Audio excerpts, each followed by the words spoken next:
IELTS Graduation, Class CD, CD2, Track 1. Well, I think it is highly likely that young people, particularly in my country, will still be buying brand names like Nike and Adidas. Of course, I cannot definitely say whether or not this will be the case in other countries. Having said that, it's quite possible that brand names will still be popular amongst young people in Western countries because, if the present is anything to go by, then they will most probably still be trying to follow the latest fashions in the future. Track 2. Hello, and thanks everyone for coming here today. I know it's always a bit stressful going for a job interview, but it's best to be prepared. For any of you who may not know me, my name is Fiona Ogilvie, and my job is to offer guidance and support for students with special needs. Now, you wouldn't be here today if you weren't interested in finding a job in the holidays. So let's get down to it and see what things you need to be looking out for. Most of you, I hope, will be applying for jobs with the companies that have been recommended by the university. The reason for this is that we here at the university already know these companies and have established good working relationships with them. I've also been to visit all of them and checked out the facilities they have to offer. You really need to make informed choices when you're looking for a job and make sure you know before you even get to the interview stage that your needs will be met. But I know that some of you are applying for jobs independently and have looked at companies outside the university recommended list. So for you, it's best to plan ahead and be aware of what it is you may need while you're working. Things that you need to check when you go for an interview are there enough toilet facilities and are these easily accessible? Also, you want to check that all the public areas inside the building are barrier-free, so you can get direct access to these public spaces whenever you need to.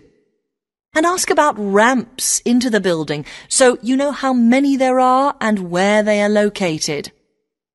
These kinds of things are so much more difficult to sort out when you've started work, as they take time. But ramps are an absolute must, so please make sure you know where they are. Another thing you must make sure of is that the lifts have the correct lowered control panels. Ask if all the lifts have this facility or if it's only certain ones. Now, something I think that is often overlooked is working hours. What you want to make sure of is that you get flexi time. This basically means that your working hours are flexible and you can clock on and clock off in times that suit you. Within reason, of course. Most companies do recognise that it takes much longer for someone in a wheelchair to get on and off buses and trains. Public transport can take that much longer, so you need to be organised and prepared. And for those of you lucky enough to own a car, check how many disability parking spaces are available. Remember that it's your right to have a disabled parking space. These also need to be near enough to a wheelchair accessible entrance or ramp. OK, are there any questions before we move on? Track 3. Right, let's move on then. Now I want to talk you through the series of visits to companies which we've got planned for next week. On Monday morning, we will be visiting the Lowland Hotel. They have various summer jobs available, working as a receptionist or conference organiser in their busy conference centre, organising and setting up conferences. You need to be prepared for working in an office environment and spending quite a bit of time talking on the telephone. The bus leaves for the hotel at 9 a.m, so make sure you leave yourself plenty of time to get there. When you arrive at the hotel, please gather in the reception area and wait for someone to take you to your first session, which will be a talk. The talk at the hotel will begin at 10 a.m, and then there will be a short tour of the hotel. There will be a light lunch provided, which is usually salads and sandwiches. The next place we'll be visiting will be on Tuesday afternoon. We'll be going to visit a little local company that makes handmade paper and cards. For those of you studying art, this may be just what you're looking for. We'll be taken on a tour of the company which lasts 3 hours. The tour will start at 3:30 p.m. and after that you'll have a chance to meet some of the staff. Tea and coffee will also be provided. We have no trips planned for Wednesday, but on Thursday morning we'll be going to Tobago Travel Agency. This is a very popular choice amongst our students because you can get student discounts on holidays. We've booked a coach for this and it'll leave from outside the refectory at 8 a.m. You'll need to bring a packed lunch for this, so please don't forget. There is a little canteen where you can buy hot and cold food, but this is closed on Thursdays. Friday, we'll be having representatives from all the companies visiting us, so you will have a chance to ask any questions, and of course, put your name down on the list if you're interested in working for them over the summer. This event will take place in the main hall next to the library, and it'll run from 10:30 until 4. I really hope you make the most of this excellent opportunity to not only earn yourself some extra money, but also to gain experience of what it's like to work. And if you'd like to find out more, then please ask some of the students who worked last year. They're all wearing green badges and will be happy to speak to you afterwards. Track 4. 1. Most of you, I hope, will be applying for jobs with companies the university has recommended. 2. Make sure you know before you even get to the interview stage that your needs will be met. 3. I know that some of you are applying for jobs independently, so for you it's best to plan ahead and be aware of what you might need. 4. Ask if all the lifts have this facility or if it's only certain ones. 5. When you arrive at the hotel, wait for someone to take you to your first session, which will be a talk. 6. The next place we'll be visiting will be on Tuesday afternoon. Track 5. Well, I think research is important for us as individual researchers. We need to know that our ideas and suggestions are valid, but more importantly, it's for others. We cannot prove our ideas effectively unless we look back at the past, to research that has been done before. We then check past evidence with present-day evidence to see if it correlates. So without research being done, ideas will not be made valid. Track 6. So, Enrique, have you started your research project on cities yet? I've done a bit of reading around the topic and made a few notes. But, if I'm honest about it, I really haven't done as much as I'd have liked to because I'm finding it a bit difficult. You don't know how relieved I am to hear you say that. I feel the same way. I think the key is to be able to make valid research questions. You're probably right about that. Didn't we have some lectures on how to write research questions? I think it was towards the beginning of the term. Yes, we did. I've got my notes somewhere in this file. I tell you what, why don't we look at the notes together and then try and come up with some research questions? At least that would be a good starting point. Give us some sense of where we're going with this. Brilliant idea. Let's get started. Okay. From what I remember, a good research question is all about knowing from the outset what it is you're trying to find out. Yes. And now that I'm looking at my notes again, I see I've written here that it's to do with understanding and evaluation. So, understanding a particular issue and evaluating any problems around it. And of course, a very important part is not overlooking any research that has already been done. past research is just as important as what is being done now. It's a bit, I suppose, like looking at the research that's already been done and seeing if it agrees or disagrees with your own ideas. Sure, I hear what you're saying. But to do that properly, you have to have a clear idea in your head what your own research question is. And by that, I mean specific areas you want to focus on. Let's face it, there's so much information out there, and we can't possibly include it all in 2,000 words. Don't remind me. The thought of writing 2,000 words at the moment seems like a huge mountain to climb. I know, but let's try to make a start. I think we're meant to be identifying what makes a successful city, and also try to explain why there has been such a steady population movement of people from rural to urban areas. But I'm a bit confused because I don't think this is meant to be the main focus of our research. Perhaps that's why the lecturer said we need to write questions, and that must be our starting point. Okay, well, what we're investigating is more than simply what elements make a city successful, but we're also trying to offer possible explanations. So, we have 2 questions. Why do people want to move to cities? And why do people choose to live in them? Track 7. Okay then. I think the first issue concerning successful cities must be the economy. People move to cities for better job prospects, and successful cities are cities that have thriving economies. That's true enough. It does mean that cities can offer good job opportunities, which seems to me to suggest that a city will only be successful if it attracts the right kind of people to work there. What kind of person are you talking about? Well, I suppose I'm referring to the skilled labor force.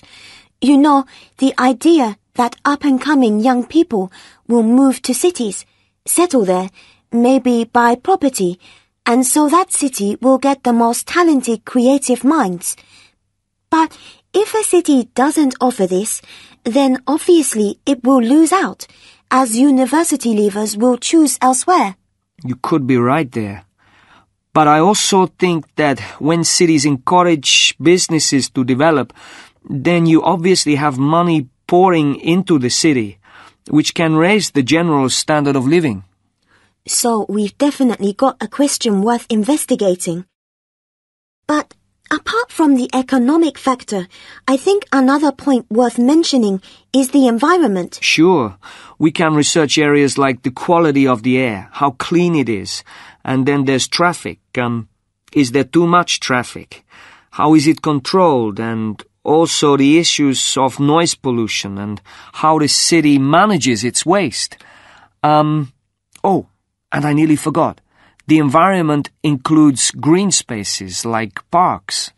Those are all valid points, but I think you've overlooked the whole issue of beauty. Beauty? Are you sure? What's beauty got to do with the environment? Well, don't you think if you were deciding whether or not you would live in a city, your first impressions would be made with your eyes? So, the buildings in a city are really important. If the entire city looks like a concrete jungle, then it's unlikely to make people want to live there, is it? I think successful cities are those which have managed to strike a balance between old buildings and new ones. So, of course, you'd have some buildings reflecting more modern architecture, but others that haven't lost their character and still represent the past. You're right, actually. I've often thought that buildings tell a story. I mean, you can tell the history of a place by looking at the buildings. I know exactly what you mean. And let's not forget that the environment includes cultural aspects. So, for example, what's the cultural life like? For me, a successful city will be attractive because it will have lots to offer, like a good nightlife, and a wide variety of places to visit in the day, like museums and galleries, places like that. True, true. My own view is that some cities have an energy about them. They're exciting to be in. And other cities are the opposite. Well, we've covered so much ground here. But I think there's one final aspect we should research. What's that then? The social aspect. Because, let's face it, cities are made up of people. They are.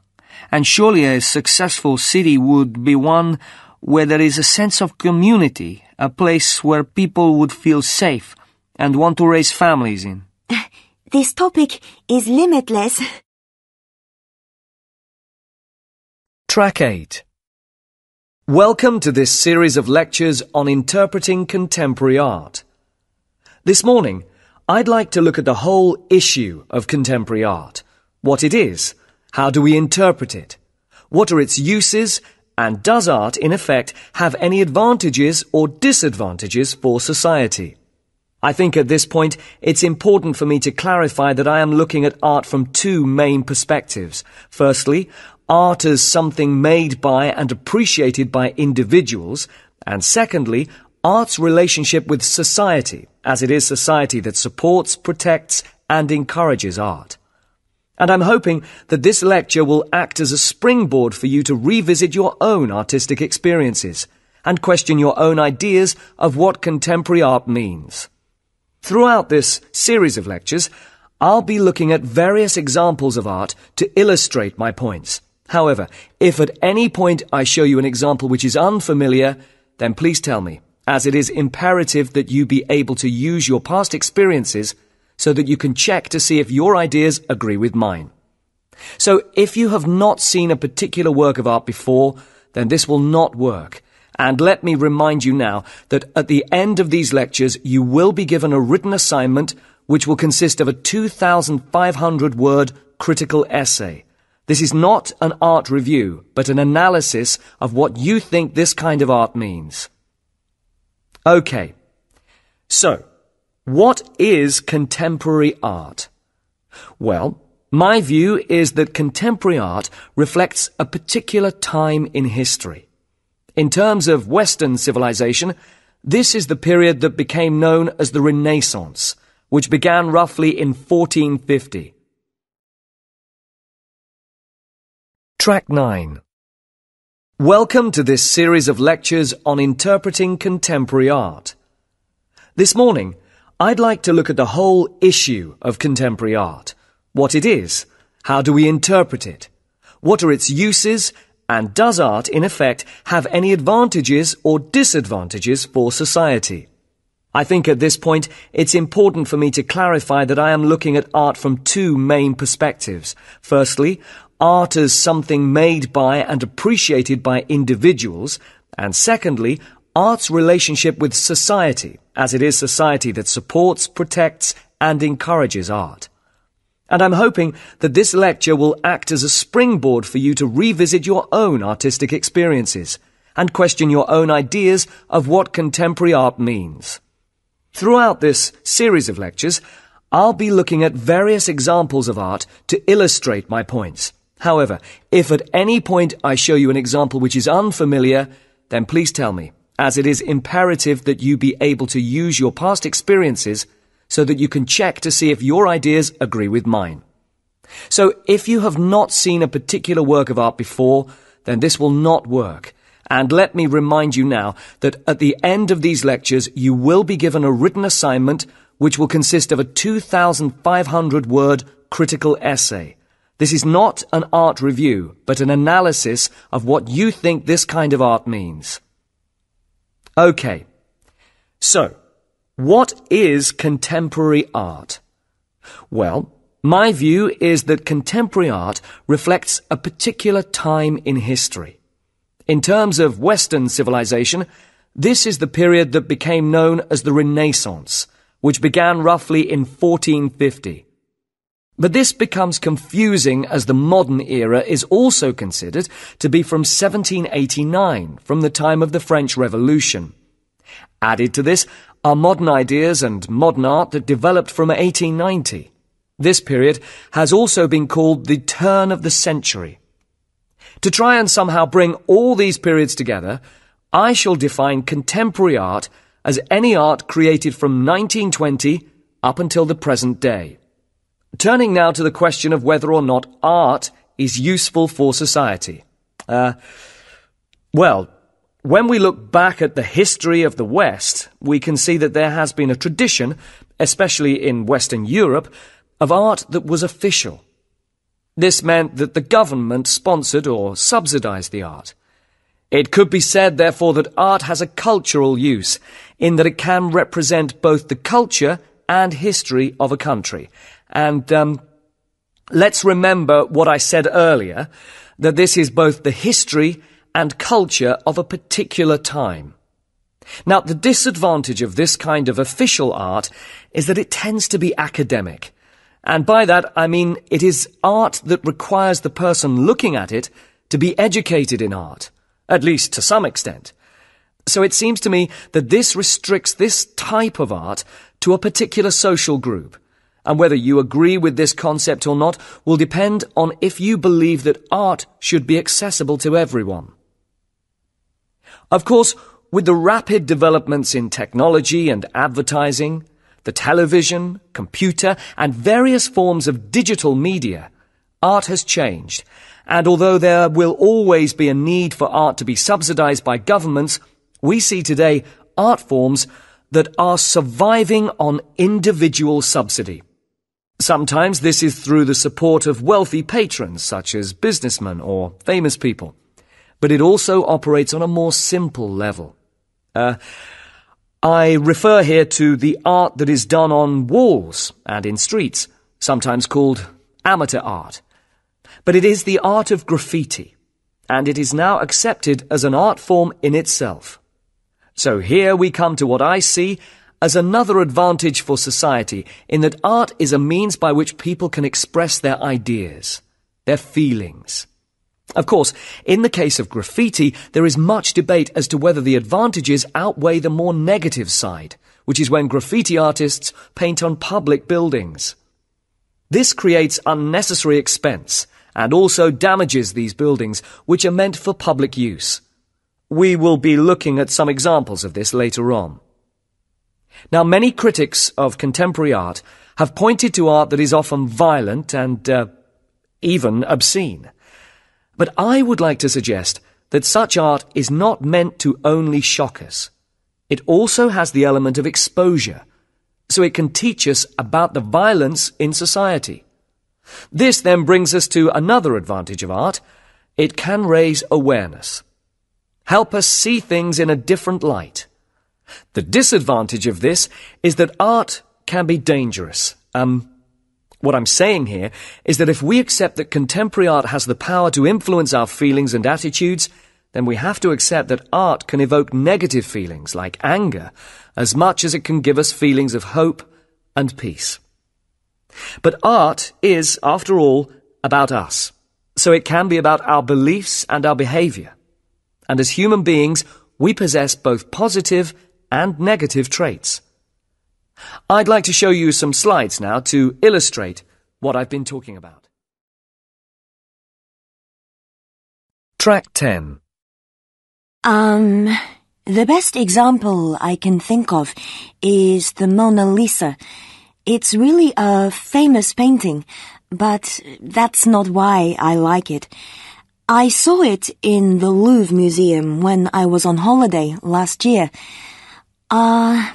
Of course, every tourist likes to go and see famous art, but I must admit that I was surprised the effect the painting had on me. There was something about the way her face was painted. She seems to be smiling, but in quite a sad way, and I couldn't decide if she was looking at me or not. I remember standing there for a long time, just staring at that face. I believe that art is quite important because of the way it changes your perspective on things. For me, this means that it helps me see things in a different way. Ultimately, I feel that art not only preserves our history and culture, but can also broaden our horizons and make us see life from a different angle. Track 11. 1. February the 9th, 2009. 2. The 18th of December 2012. 3. The 9th of February 2006. 4. 53882017. 5. 54999-420. Track 12. 1. 1760. 2. 763-0029. 3. 30. 4. 50. 5. 1860. 6. 15.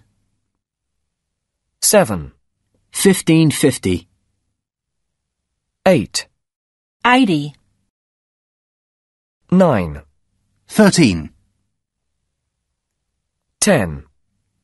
2016. Track 13. 1. Some of the first more advanced mobile phones were introduced into high street shops in December 2006, just before Christmas. 2.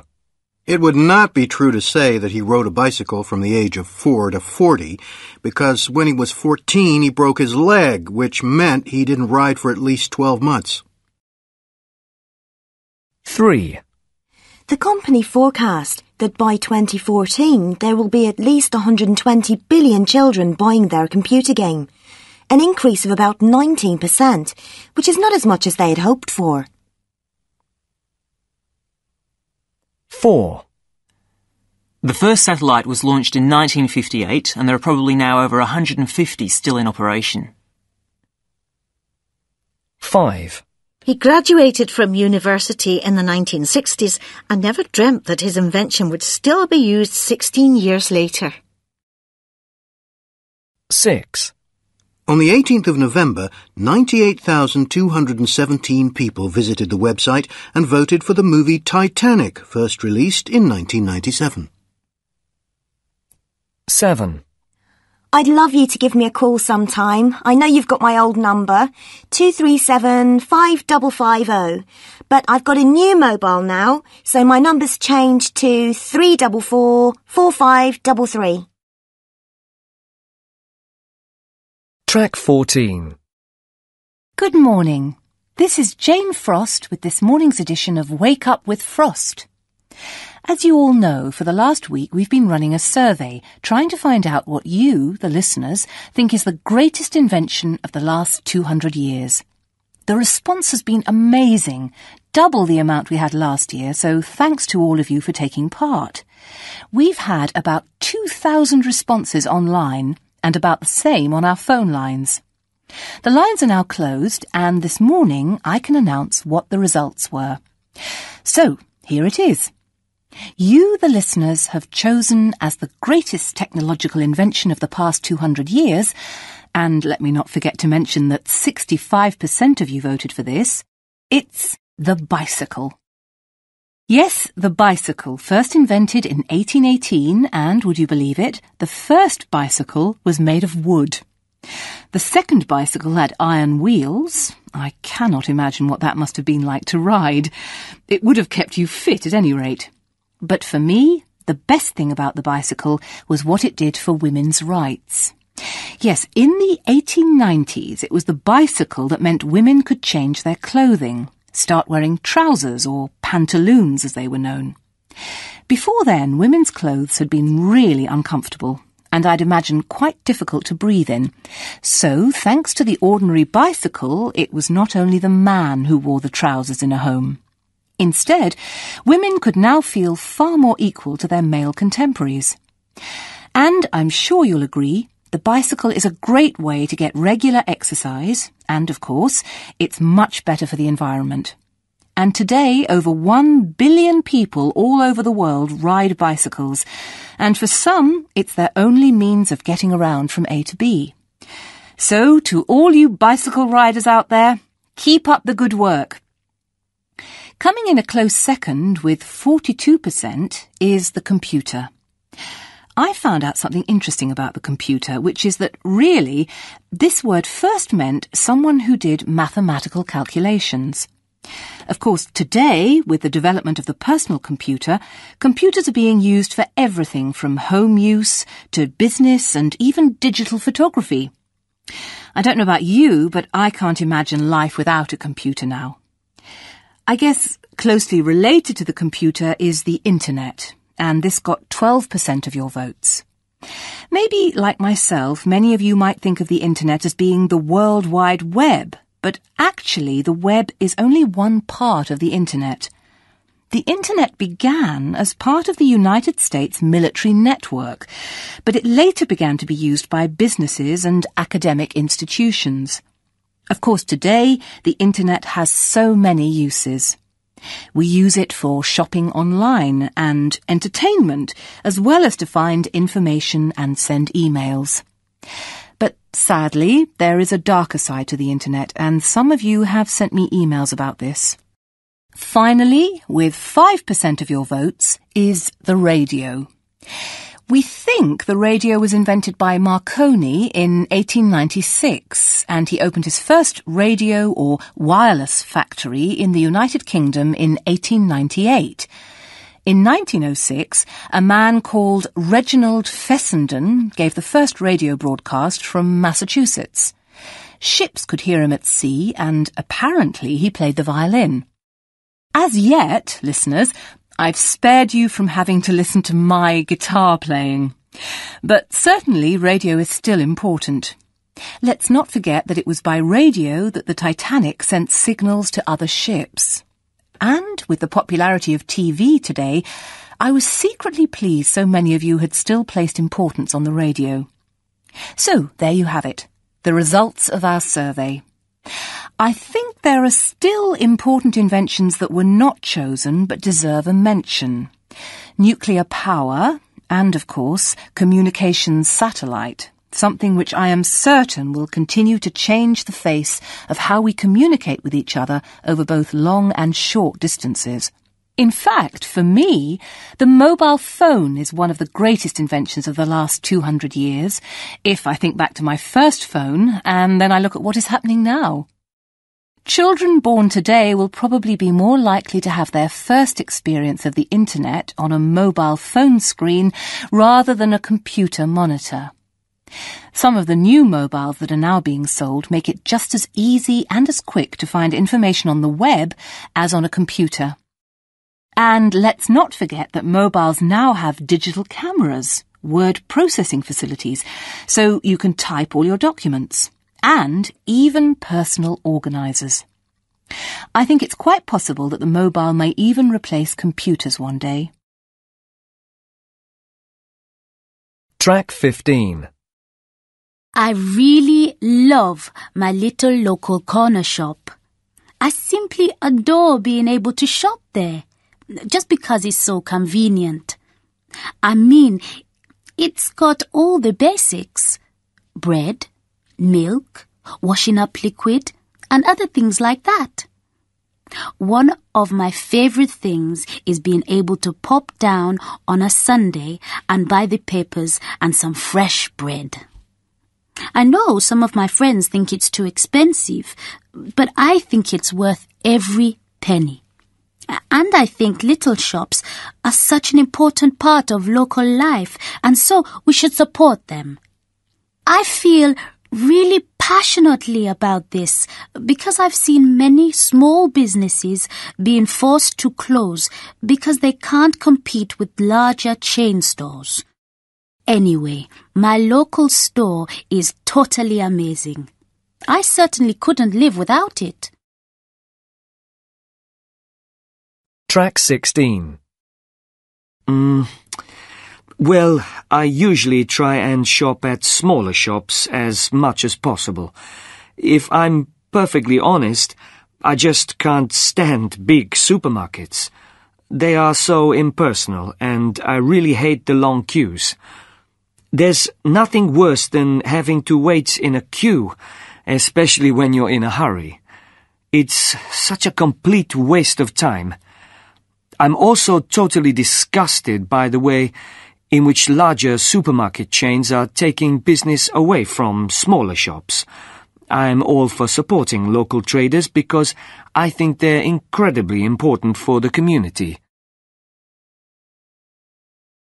Track 17. Good afternoon and welcome to this special seminar on what I believe is one of the most exciting ways in which science and technology have merged, namely through what has become known as nanotechnology. While it may be true to say that many inventions in the world of technology have been large-scale, nanotechnology proves that it's possible that what is bigger will not necessarily be best.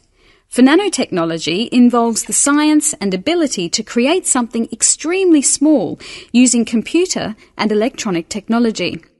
If we look back at the past, we see the pocket watch as an example of this.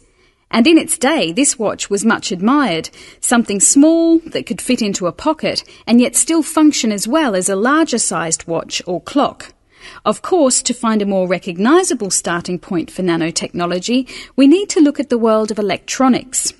Certainly, electronics clearly showed that smaller was better. In fact, the smaller the electronic gadget, the more effective and useful it is. Now, those of you who attended my lecture on electronics last week will remember that I spoke about how earlier radio technology was quite awkward and difficult to operate. Then, after World War II, the transistor was developed, which changed the face of radio. This involved a series of electronic switches that could be placed on a board no bigger than a postage stamp. This meant that an entire electronic circuit could be built in a much smaller area. Naturally, this was not only faster, but it also saved space and, more importantly, energy. For those of you who are interested in the transistor, come speak to me afterwards and I'll give you a copy of my handouts from last week. But moving on with the subject of today's talk, the development of the electronic chip meant that we began to use terms like microchip, and in doing so place importance on its size being vastly smaller. But as this form of microtechnology developed and literally became smaller, the word micro, meaning 1/1,000th, was replaced with the word nano, which literally means 1/1000th. There were pessimists who doubted whether a transistor that small would actually work properly, but they were proved wrong, and in a modern transistor, what is known as the gate length, or distance the electrons have to travel, is only about 40 nanometers. I'm sure you will agree this is unbelievably tiny, and not only that, the electrons can travel incredibly fast. And as scientists continue to develop these transistors, there is every chance that they may become even smaller. Of course, one of the problems with developments and designs in technology is that they must not only be practical, but also affordable. So it might be that companies will not continue supporting nanotechnology if it turns out to be too expensive to produce in the long term. But one area where there has been major improvements is medicine, where nanotechnology is being used to fight life-threatening diseases like cancer. Recently, an American university discovered that nanotechnology can be used to help make systems that supply drugs to the body. A quick way to make sure drugs enter the body is by making artificial molecules. These are in the shape of a star and are small enough to go into cells and release the drugs. In this new system, the molecule is made of 2 star shapes, connected by a strand of DNA. Each shape is roughly 3 to 4 nanometers long. At one end, the star molecule will enter the diseased cell, while at the other end there is a tracking device, which is fluorescent so that it can light up when it has reached a diseased cell. It is hoped that this will be a more effective way to fight diseases. But we must not forget that dangers will always exist in the world of technological changes. One I'd like to focus on is as yet unproven and is still the subject of much speculation. It involves the idea that a molecular machine could be built using something called an assembler. This means one machine would make another machine, but of course these machines would be operated by people. However, some scientists are concerned that there is a real future possibility these machines could replicate themselves and so no longer be controlled by human beings. But while anything in the world of chemistry is probable, I think it's highly unlikely that we could ever develop a machine capable of replicating itself. Still, if anything, it shows that nanoparticles, like any technology, should be carefully and constantly monitored. Next week, I will be looking at nanotechnology and recent developments in the field of molecular biology. I hope that you will be able to join me then. Track 18. 1, It's on the table. 2, Your phone is on the table. 3, Your mobile phone is on the table. 4, You haven't lost your phone. It's on the table.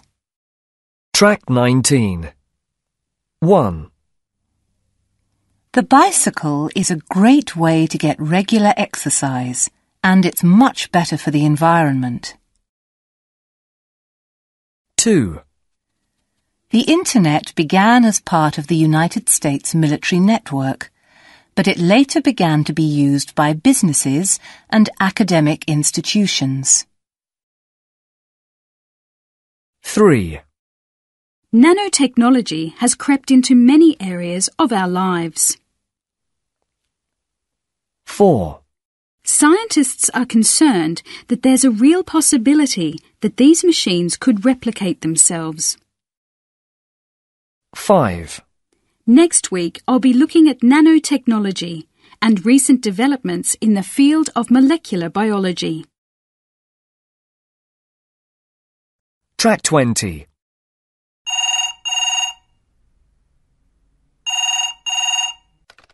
Good morning, Language Resource Centre. How can I help you? Hi, I've just registered to do a postgraduate degree, and I was wondering how I go about joining the Resource Centre.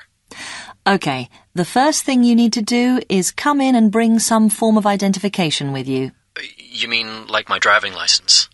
Well, actually, we prefer you to bring in something from your university registration. Students have in the past used their passports, but we really do prefer you to bring in your student card with your ID number. Okay. This should be on the front of the card and begins with the letters BNP followed by a number. Okay, that's no problem. And could you tell me what facilities you offer in the centre? Certainly. We have a range of books, although not as extensive as the library, of course. Still, you'll find that we do stock some of the books on your reading list, particularly for postgraduate level.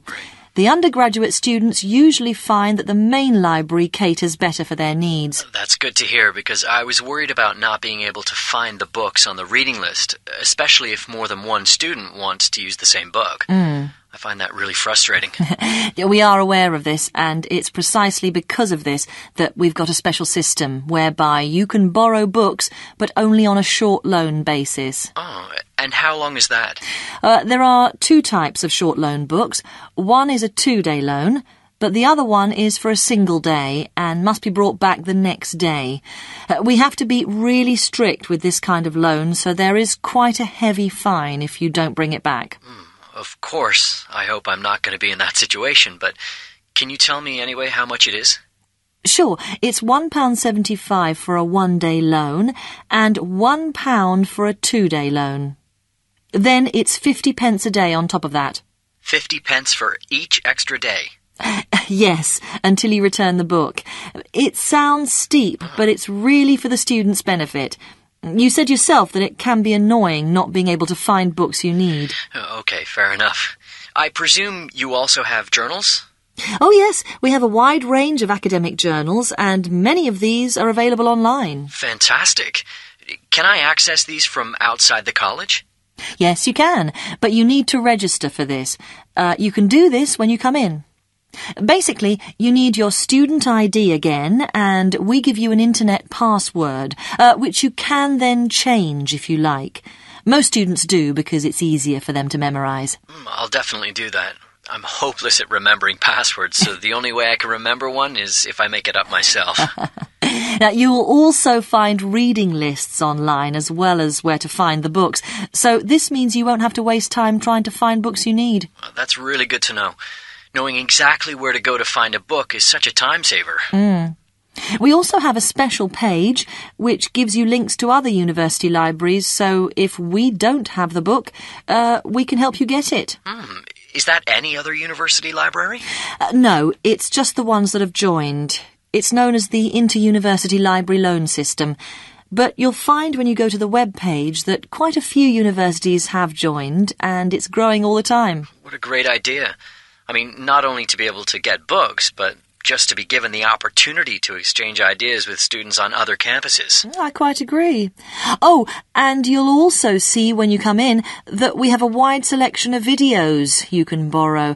These range from films to actual lectures and seminars that have been videoed, so students have the opportunity to watch them again if they need to, or if for some reason they were not able to attend.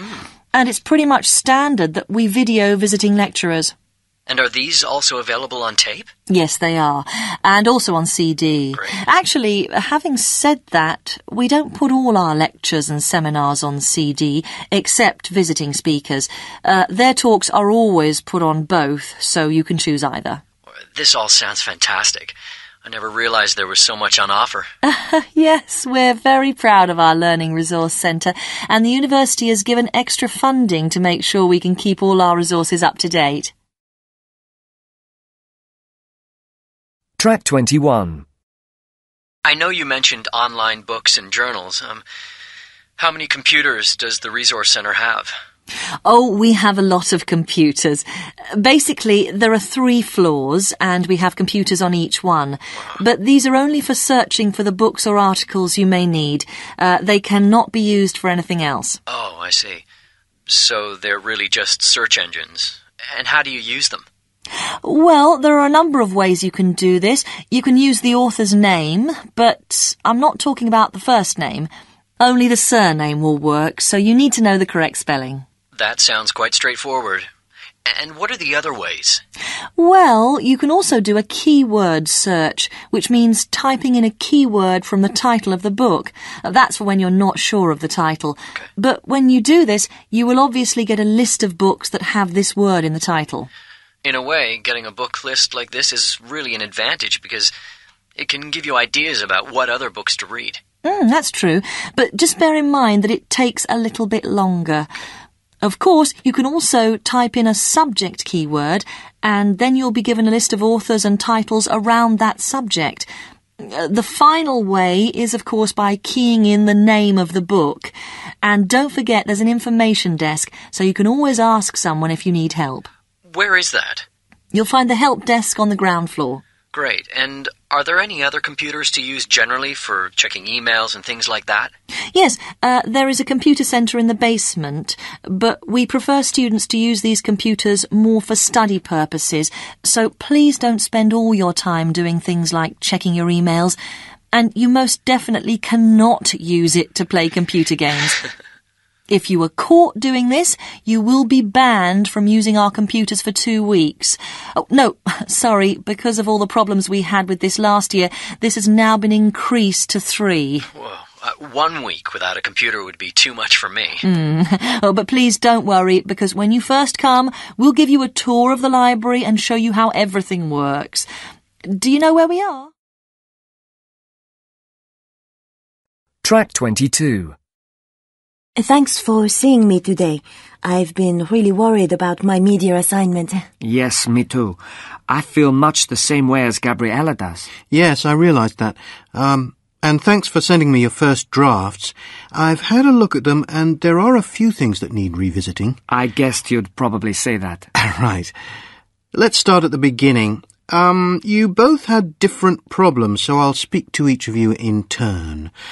Let's start with you, Gabriella. Tell me, what did you hope to achieve with this assignment? Okay.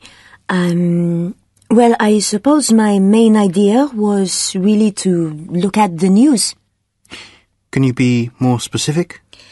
Well, my main focus was really news values. I mean, how do presenters and broadcasters, people like that, actually decide what is newsworthy? Mm-hmm. And as much as I'd have liked to have studied TV news, I had to make the choice between television and newspapers, and I chose the latter. Fine. Now, that did come across in your introduction, but I wonder if the scope of your essay was too wide. You did try and include an awful lot. I was afraid of that. I spent ages reading newspapers and trying to choose the right items, but it's really difficult to know what to include and what to leave out. Well, shall we look at it together and see if we can make the focus of your essay more specific? Mm-hmm. Many students find it hard to know what information to select, especially when they read a lot. It would really help me to see where I've gone wrong so I don't repeat this mistake again. Okay. Now, here in paragraph 1, you focus on the negativity in the news. Yes. I was trying to highlight the fact that really the general public will usually choose bad news above good.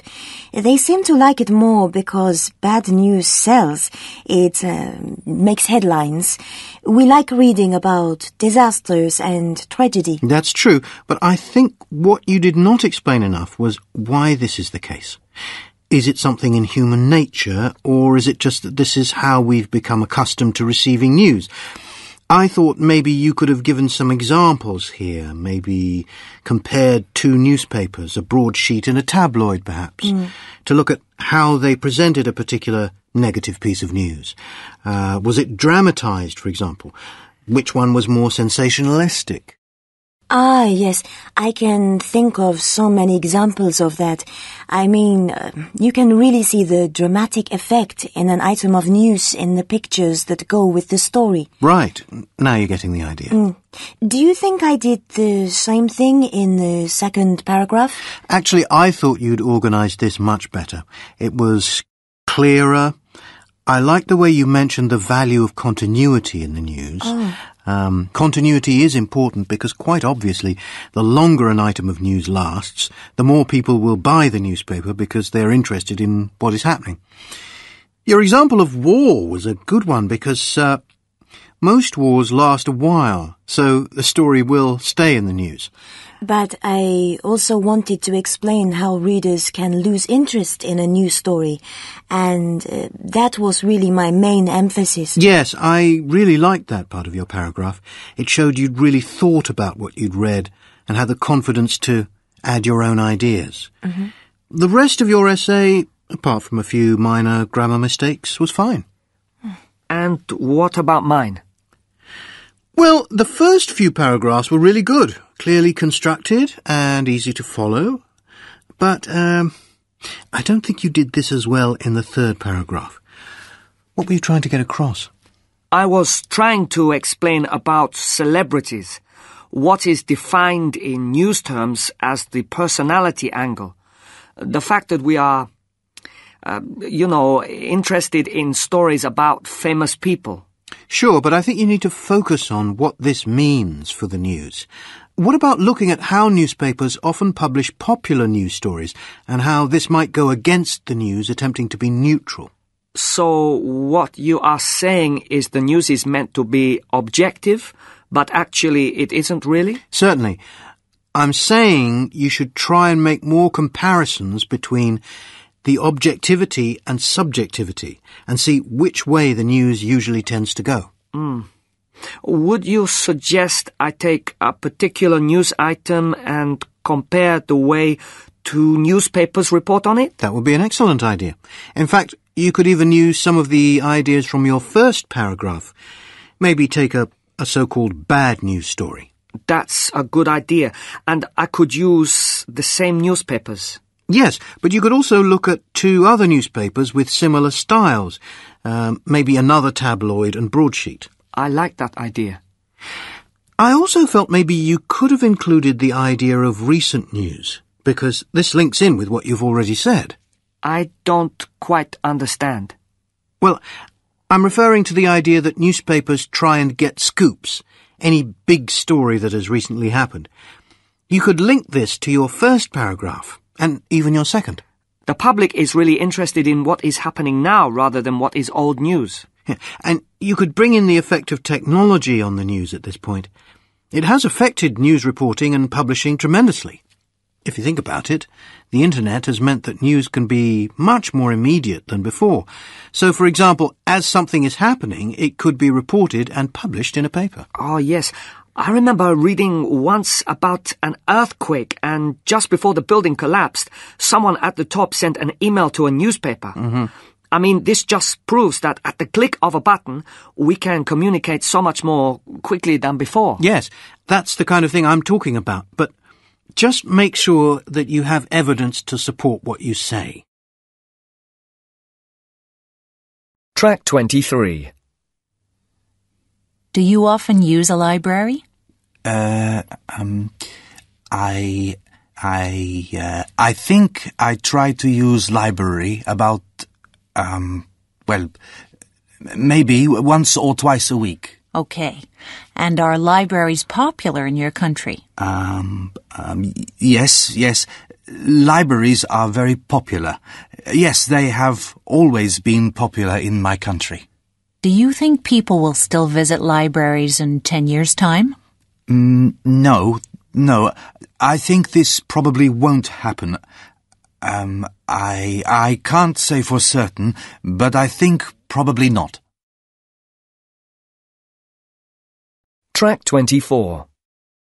Do you often use a library? Oh, yes. Using library all the time. No one can really live without a library because we're needing it for many things, like education and also to broaden our minds. Right. And are libraries popular in your country? Oh, yes. I can definitely say that library is extremely important for many people in my country. We have long history of books and, yes, I think it's true to say that people in my country likes reading. In fact, they probably very much likes to reading. Do you think people will still visit libraries in, say, 10 years' time? Well, no one can really say what the future holds, but I think, yes, we will still go. Even though some people, they say internet will stopping people from reading. But I think there will always be people who prefer the books. IELTS Graduation by Mark Allen, Deborah Powell and Dickie Dolby. Published by Macmillan Education, a division of Macmillan Publishers Limited.